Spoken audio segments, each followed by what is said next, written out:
Este es un mensaje de la iglesia Un Lugar Cerca de Ti. Trabajamos por una nueva generación. Ocupados y no preocupados.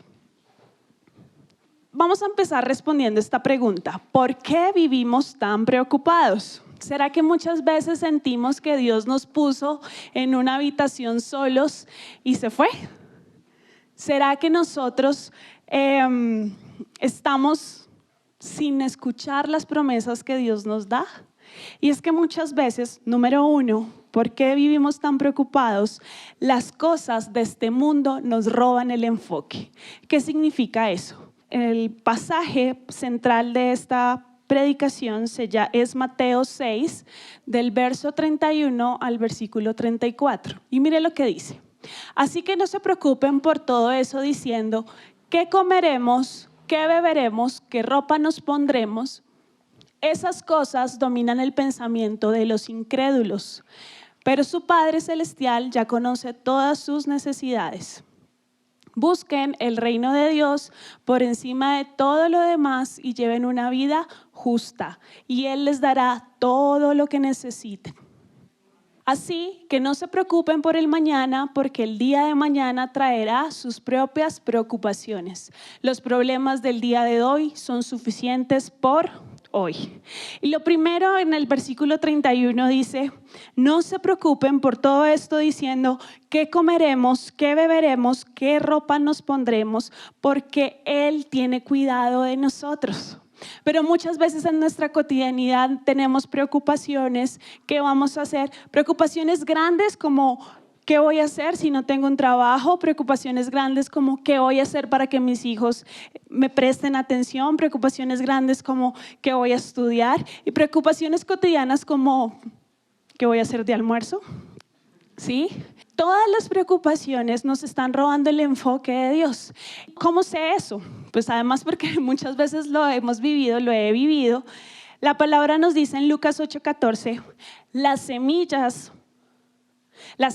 que cayeron entre los espinos representan a los que oyen el mensaje, pero muy pronto el mensaje queda desplazado por las preocupaciones, las riquezas y los placeres de esta vida, así que nunca crecen hasta la madurez. Muchas veces nosotros estamos preocupados y por más de que el mensaje sea poderoso, que la palabra que trae el domingo nuestros pastores, nosotros mismos leyendo la palabra, digamos como, uy, eso me tocó. ¿Por qué? Porque las preocupaciones nos roban el enfoque de lo que Dios nos está dando, ¿sí? Entonces, ¿qué debemos hacer? Pues volver a los brazos de papá, crecer, permitir que la semilla que fue sembrada en nuestro corazón dé fruto abundante. Pero ¿será que ese fruto hoy fue sembrado y mañana ya dio fruto y cosecha para todo el mundo? Se necesita un proceso y en el proceso necesitamos ocuparnos. Lo segundo que responde al por qué vivimos tan preocupados es la mala administración de nuestros pensamientos. Y saben, iglesia, generaciones anteriores de creyentes se creía que el llegar a la iglesia cristiana era dejar de pensar autónomamente, ¿sí? Se habla de un lavado del cerebro y obviamente sí. ¿Por qué? Porque nosotros ahora tenemos la renovación de nuestra mente por medio de la palabra, ¿sí? Entonces obviamente pues se ha lavado un montón porque ya no tenemos tanta basura en nuestra cabeza. Pero seguimos pensando y ahora Dios nos hace conscientes de lo que pensamos. Y al hacernos conscientes de lo que pensamos, nos dice, administren bien lo que piensan. Entonces, ¿cómo debemos pensar? Conforme a la palabra. Pero hay tres cosas que demuestran lo que dice en Mateo 32. Esas cosas dominan el pensamiento de los incrédulos. ¿Usted es creyente? Sí, usted cree en Cristo, ¿verdad? Entonces al creer en Cristo, yo soy creyente. Pero acá dice, dominan el pensamiento de los incrédulos. Así que si los domina a ellos, pues a mí no. Pero vamos a ver, si yo en estos momentos puedo ver sus mentes y hay algo de esto, lo que hay que hacer es ir a los brazos de papá nuevamente y decir, Señor, restaura mi pensamiento. No hay condenación, pero miremos qué pasa. Si hay comparación, si hay insatisfacción o si hay egoísmo, Estos pensamientos son los que me están haciendo preocupar. Comparación, cuando pienso, otros sí y yo no. Gálatas 6:4 dice: presta mucha atención a tu propio trabajo, porque entonces obtendrás la satisfacción de haber hecho bien tu labor y no tendrás que preocuparte por nadie. Y muchas veces nosotros estamos viendo la meta que otro logró, las cosas que otro está haciendo, y no estamos viendo lo que nosotros debemos hacer, lo que nosotros debemos vivir. ¿Saben? Hay un propósito que tiene escrito mi nombre, grande. Y solo es mi camino. ¿Por qué lo sé? Porque Dios a mí me da promesas, soy su hija, soy su amada. Pero no es porque yo sea genial, es porque soy hija de Dios. Y ustedes también son hijos de Dios. Entonces, ¿qué es lo que tengo que hacer? Seguir la instrucción que Él me da. Tengo que poner atención a mi trabajo. Tengo que poner atención a lo que yo hago y no estarme preocupando por los logros de los demás. Chévere si me alegra. Pero si no, si lo que trae es lo segundo, que es la insatisfacción, eso me va a traer a mí frustración. Y Proverbios 27:20 dice: así como la muerte y la destrucción nunca se sacian, el deseo del hombre nunca queda satisfecho. Y está bien que nosotros nos preparemos, que nosotros soñemos, que nosotros planeemos para hacer cosas grandes. ¿A cuántos les gusta soñar? ¿A cuántos les gusta planear y hacer realidad sus sueños? ¿Sí?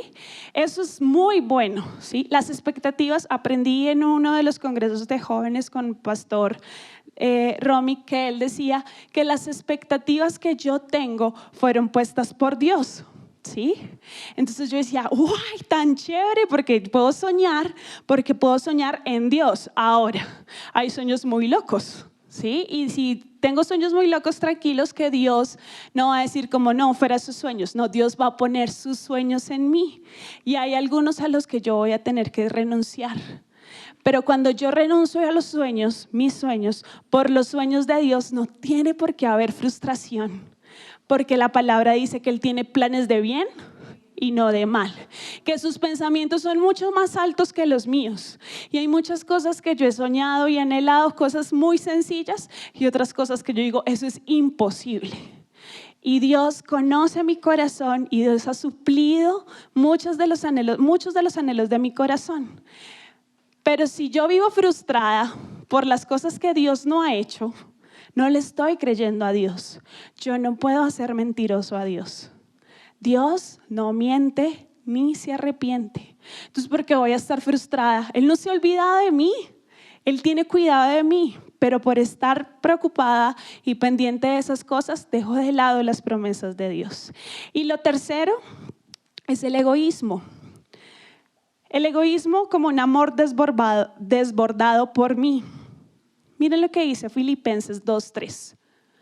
No sean egoístas, no traten de impresionar a nadie, sean humildes, es decir, considerando a los demás como mejores que ustedes. Si por un lado nos comparamos con lo que otros han hecho y nos frustramos de lo que yo no he hecho, pero además de todo eso, no soy capaz de reconocer las habilidades que Dios también le ha dado a otra persona, voy a estar muy preocupada tratando de hacer cosas para superarlo, en vez de ocuparme de las cosas que realmente tengo que ocuparme. Dios nos está llamando a administrar nuestros pensamientos. No es que tengamos que tener un pensamiento positivista y entonces pienso positivo, atraigo positivo, no. Así no funciona. Yo tengo que pensar lo que Dios dice que yo debo pensar. Yo tengo que hacer lo que Dios dice que yo debo hacer. Yo tengo que creer lo que Dios dice que yo debo creer.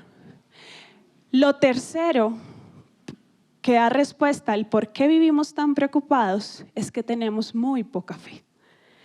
Y Jesús dijo, tengan por seguro. Y cuando Jesús dice tengan por seguro, para mí es más que suficiente. ¿Por qué? Porque he conocido a un Dios, a un Jesús que fue fiel ayer y estoy segura que seguirá siendo fiel mañana.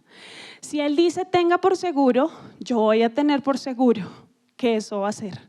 Sus promesas son escritas ayer, para hoy y para mañana. Nosotros necesitamos ir ante Él con una fe genuina. Nosotros debemos saber que Dios ha hecho las cosas para mí y su misericordia va a ser tan buena siempre que por más de que yo realmente esté en una situación muy difícil, en un proceso en donde yo digo no veo esperanza, por más de que lo intento, no hay una salida. Señor, ¿qué pasa? Pero por más de que yo esté en esa preocupación, yo tengo que tener en mi espíritu el convencimiento de que Dios me va a responder, que yo puedo ir ante sus brazos, que yo puedo descansar en Él y que Él va a responder.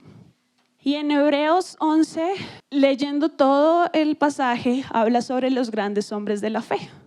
Y entonces empieza a narrar casi que uno por uno, ¿sí? Entonces empieza a narrar de Moisés, de Noé, bueno, de todos los grandes hombres, Abraham, y todos fueron victoriosos, a pesar de las dificultades que les sucedieron. Y yo iba diciendo, ay, tan bonita la historia de este, fue muy feliz, fue claro, un hombre de la fe porque todo se le dio. Uno, la palabra ahí dice que Dios no menosprecia un corazón que se acerca a Él sinceramente. Hasta ahí yo decía, tan chévere ellos. Pero al final dice que muchos de ellos murieron sin obtenerlo todo lo que se les fue prometido. Pero murieron con la esperanza de saber que Dios tenía algo mucho más grande para ellos y para todos nosotros. O sea, que uno puede hacer pataleta por las cosas que anhela y no se le dan. Pues usted lo puede hacer porque usted quiere hacerla. Pero no es lo que direcciona nuestra vida.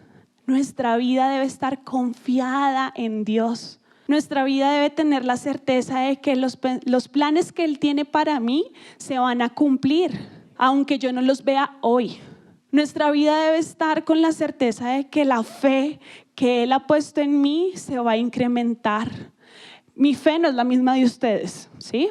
Su fe no es la misma del que está a su lado. Dígale, mi fe no es su fe, al que está al lado, por favor. Pero mi fe es suficiente para correr a los brazos de papá y llegar y acostarme en el redil y entender que Él a mí me va a dar paz. Necesitamos conocer a Dios. Ahora, necesitamos ocuparnos en Dios. Quiero mostrarles un pasaje en donde hay dos protagonistas, una misma situación, dos personas. Les voy a mostrar la respuesta de la persona A y les voy a mostrar la respuesta de la persona B. La persona A y B están en una situación en donde tienen hambre. ¿Han tenido hambre? Sí, todos. Entonces, cuando uno tiene hambre, ¿uno qué hace? Come, busca algo para comer. Ya, todos lo tenemos claro. Entonces resulta que estos dos personajes tenían hambre.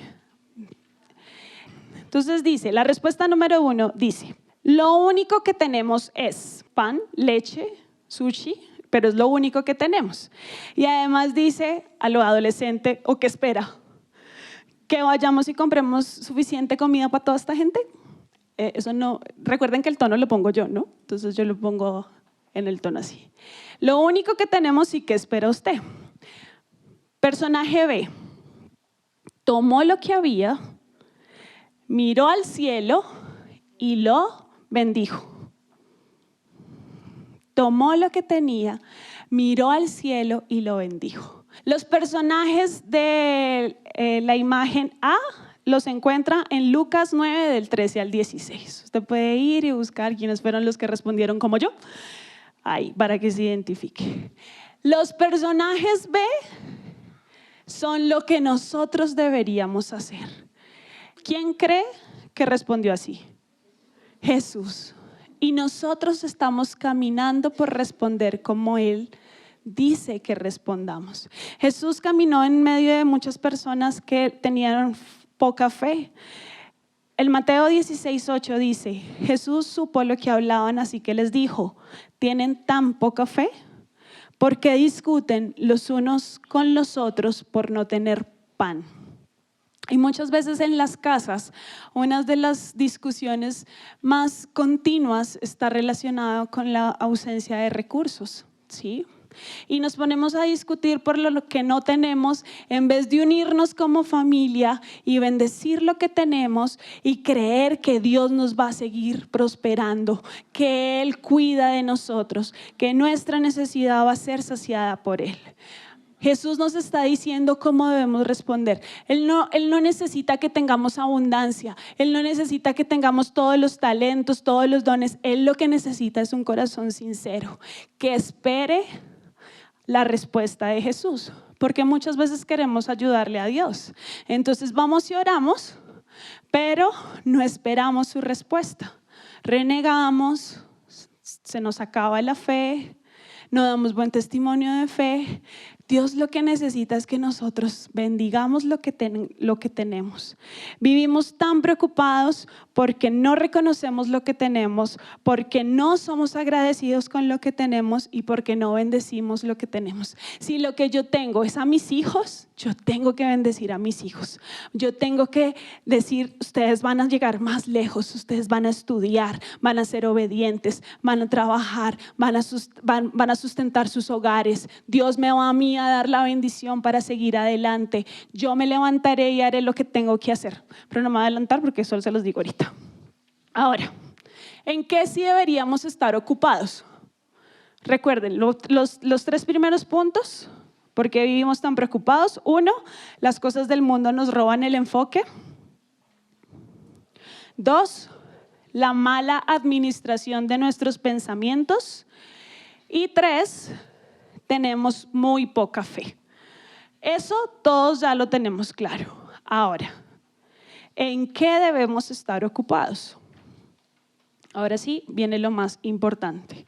Mateo 6, 33, 34 dice: busquen el reino de Dios por encima de todo lo demás y lleven una vida justa y Él les dará todo lo que necesiten.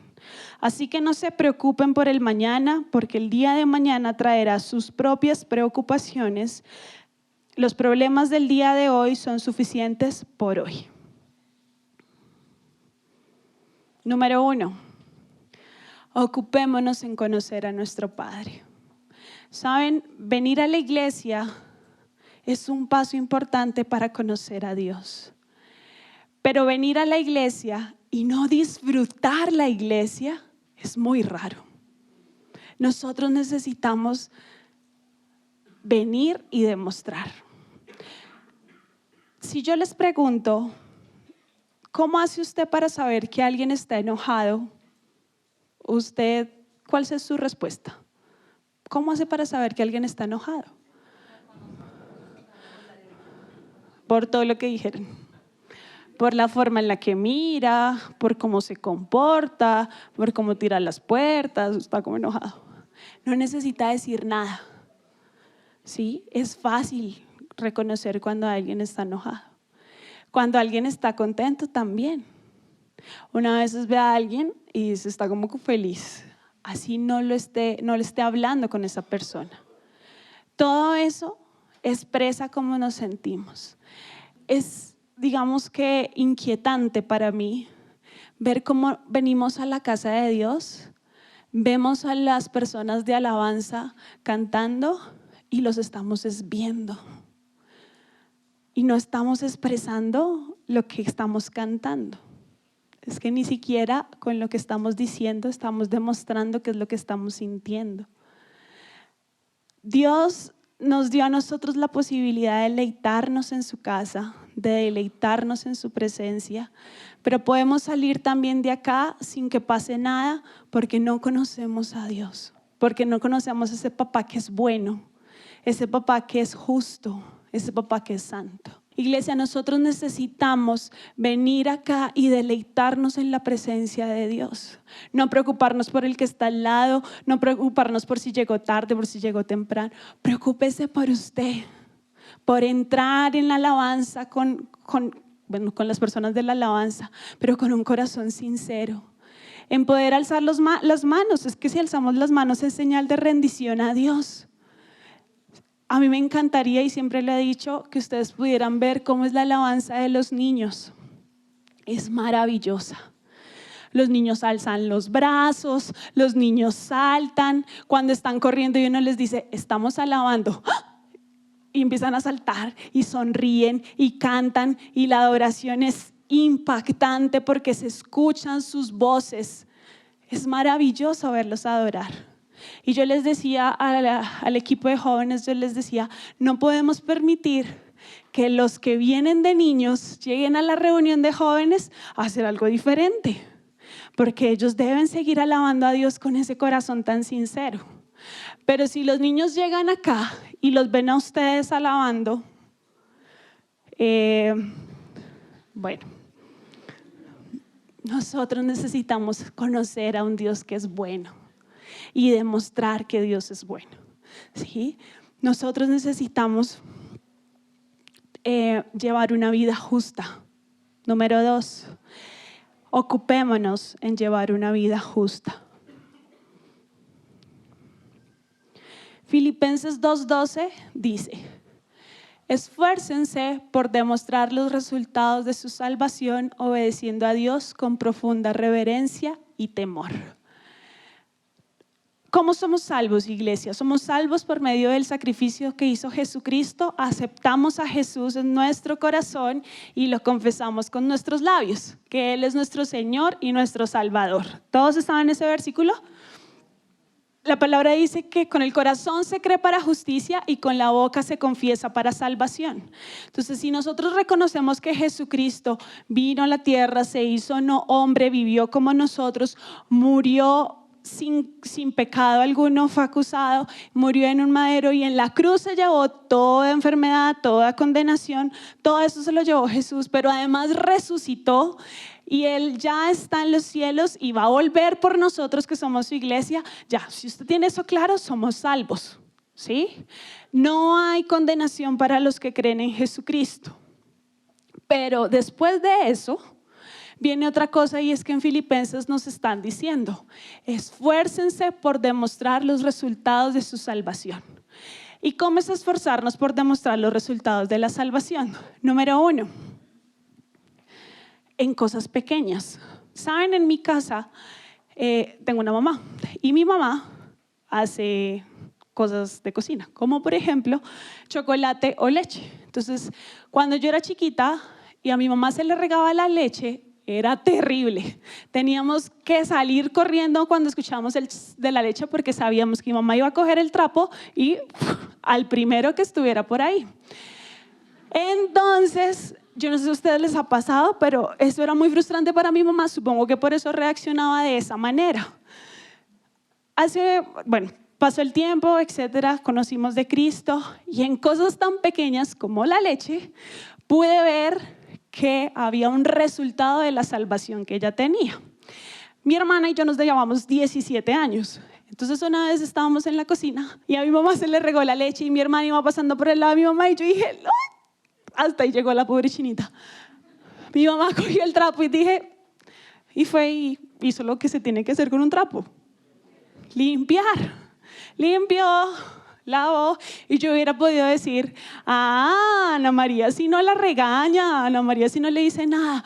En vez de entender que en cosas como eso se veía reflejado el resultado de la salvación. Porque ya no tenía que explotar o echarle la culpa a alguien, sino que tenía la paz que sobrepasa todo entendimiento. Mi entendimiento, ¿por qué no le pega a mi hermana con el trapo? ¿Sí? Eso es lo que pasa cuando nosotros realmente demostramos la salvación. Muchas personas van a irse de la iglesia por un testimonio, por un mal testimonio. Y muchas personas ni siquiera pisarán una iglesia por nuestro testimonio. Por eso Filipenses dice, esfuércese por demostrarlo. Porque eso se va a transmitir de generación en generación. Puede que mi generación no sean mis hijos, mi generación puede ser mis compañeros de trabajo, mis compañeros de universidad, mis amigos del colegio. Yo necesito esforzarme por decir soy cristiano. La fácil es decir que nadie sepa, y lo hablábamos en jóvenes, que nadie sepa que soy cristiano. Somos cristianos camuflados y ya. Sí, eso es muy sencillo, pero nuestra responsabilidad también es mostrar un Dios real, un Dios de amor, un Dios que cuida, un Dios que protege, un Dios que sabe de que tengo necesidad. Porque así como yo tengo necesidad suplida, hay otros que necesitan que también se supla su necesidad. Entonces tengo que estar ocupada en llevar una vida justa. A todos se nos ha llamado a predicar el evangelio, a todos. Sencillo, no reaccionamos mal cuando se regue la leche. Tercero, ocupémonos de hacer las cosas que tenemos que hacer hoy. La palabra dice, así que no se ocupen por el mañana, porque el día de mañana traerá sus propias preocupaciones. Los problemas del día de hoy son suficientes por hoy. Y aquí hay dos cosas para hacer. Por un lado, están las cosas materiales de lo que debemos hacer. Y por otro lado, están las cosas espirituales de lo que debemos hacer. Una ocupación. Las cosas materiales es que si yo no tengo trabajo y anhelo un trabajo, necesito buscar el trabajo. Enviar hojas de vida. Si usted ha enviado 500, envíe 1000. Si usted se levanta a las 6 de la mañana, levántese a las 5. Si a usted le queda muy difícil aprender algo en la universidad, entonces hágase amigo del profesor, hágase amigo del que más sabe. Nosotros necesitamos ocuparnos. Y yo le digo a los adolescentes que quieren estudiar, pasar del colegio a la universidad o hacer un técnico o saber qué hacer después de que mis papás ya me dijeron qué hacer, que fue estudiar bachillerato, vayan y busquen, investiguen qué quieren hacer, vayan a las universidades y busquen qué hacer. Eso nos corresponde a nosotros. A mí me corresponde edificar mi casa. A mí como papá me corresponde enseñarle a mis hijos a orar. Nosotras las profesoras les decimos a los niños, a los papás, hoy aprendimos, en la semana hagan, en la semana cuenten, en la semana refuercen. No porque no tengamos nada que hacer al final del servicio, sino porque sabemos que esa es su responsabilidad. Lo que hoy tenemos que hacer es ocuparnos de nuestras cosas, ¿sí? Buscar eso que anhelamos, buscar tener una vida justa, buscar una familia que ame a Dios, ser testimonio para los demás. ¿Saben? Mi familia, mi casa es muy bonita no porque nosotros seamos geniales, es porque la gracia de Dios está sobre nuestra vida, porque nos hemos ocupado en hacer realidad nuestra vida, el buscar por encima de todo el reino de Dios y su justicia, porque nos hemos preocupado por saber cómo día tras día podemos agradar a Dios. Dios nos llamó primero a nosotros, pero nosotros debemos dar ese paso hacia Él. Nosotros debemos buscar su presencia, leer su palabra y esforzarnos por hacer la vida. Nosotros necesitamos hacer eso, pero además necesitamos conocer a Dios. Que cuando tengamos esas dificultades y nos sintamos en un cuarto solos y sin nadie, angustiados, muy solos, sin esperanza, podamos decir, Señor, tú conoces mi corazón. Y tú me vas a responder. Y yo no corro a otras personas, corro a ti, Dios. Porque necesito escuchar el latido de tu corazón, Dios. Porque necesito conocerte para hacer vida estas palabras que se están dando en la iglesia. Porque necesito postrarme, arrodillarme ante ti y saber que tú me escuchas. Iglesia, ocupémonos de conocerlo. Ocupémonos de saber que Él tiene cuidado de nosotros. Ocupémonos de llevar una vida justa y ocupémonos de hacer lo que tenemos que hacer hoy. Debemos hacer. Busquen a Dios, busquen el reino de Dios y su justicia y todo lo demás será añadido. Yo no sé en qué momento de la vida están ustedes, no sé si ya pasaron una situación muy difícil o si la están viviendo. Yo puedo decir que la misericordia de Dios ha estado con nosotros y seguirá estando por los siglos de los siglos. Y si Señor va a venir antes de que nosotros partamos, voy a recibirlo Quiero verlo cara a cara, quiero que me encuentre haciendo lo que tengo que hacer, no que me encuentre distraída, no que las cosas del mundo me roben el enfoque. Mi enfoque es Cristo, mi enfoque es conocerlo y sonreír cuando no haya nada más que hacer. Iglesia, busquen a Dios, encuéntrense con Él, con la pasión que Él nos transmite. Amemos a Dios. No hay nada sobre la tierra mejor que conocer a Dios. Mejor que transmitirle a una nueva generación un Dios vivo, un Dios de amor.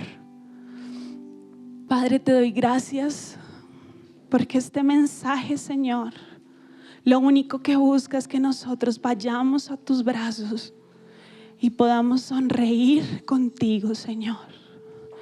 Porque en nuestras fuerzas es difícil, porque ninguno de nosotros puede alcanzar los planes que tú tienes. Pero tu gracia, tu gloria, tu cuidado, Señor, es el que nos sostiene. Gracias, Padre Celestial, porque tú, Señor, sí conoces a cada uno de los que está aquí. Porque sí conoces alegrías, tristezas, y tú eres la respuesta, Señor. Nosotros acudiremos a ti en oración. Nosotros vamos a ti con un corazón sincero. Nosotros reconocemos que fue tu sangre la que nos limpió y nos dio un nuevo color, una nueva vida, Señor. Todo lo que somos te corresponde a ti, Señor, y sabemos que todos los días de esta semana serán de bendición para tus hijos. En el nombre de Jesús, amén y amén. Si te gustó este video, aquí puedes encontrar el contenido más reciente, algo especial para ti y el recomendado del mes. Recuerda suscribirte, activar las notificaciones y seguirnos en todas nuestras redes sociales. Somos un lugar cerca de ti y trabajamos por una nueva generación.